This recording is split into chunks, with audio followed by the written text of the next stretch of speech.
Topping your headlines at 5:30 tonight and in North Carolina, the State Department of Health and Human Services reports 145 emergency department overdose visits so far this year in Robeson County.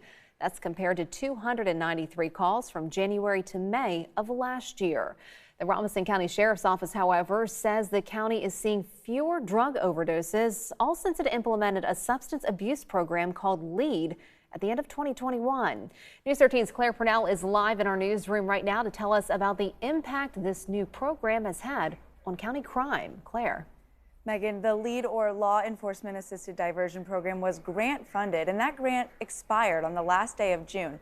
But after the Sheriff's Office saw so much success with that program, they decided to take it over and continue what will essentially be the same program, but with a different name.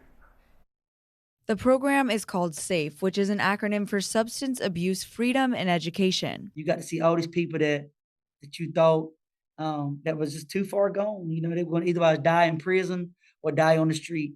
And now they're holding down professional jobs and they just needed a chance. The program puts people who commit low-level crimes because of substance abuse disorder in a rehabilitation program instead of jail, with the hopes that solving the problem instead of locking them up could save lives and lower rates of repeat offenses. Law enforcement, a lot of times, don't give them that chance because we're not trained like that.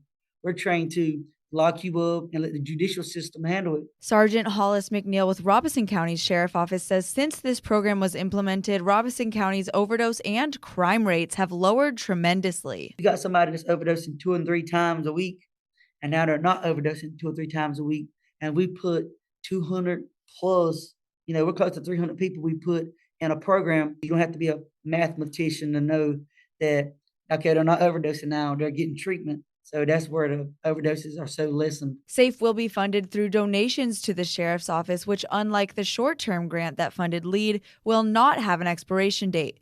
Sergeant McNeil says his office uses some of the donation money to get drug users off the streets. A lot of them we get sometimes from the street.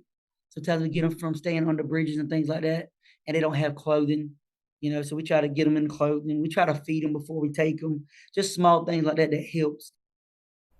The nonprofit program is accepting donations through the Sheriff's Charitable Fund, which you can find in the online version of this story on WBTW.com. Reporting live in the newsroom, Claire Purnell, News 13.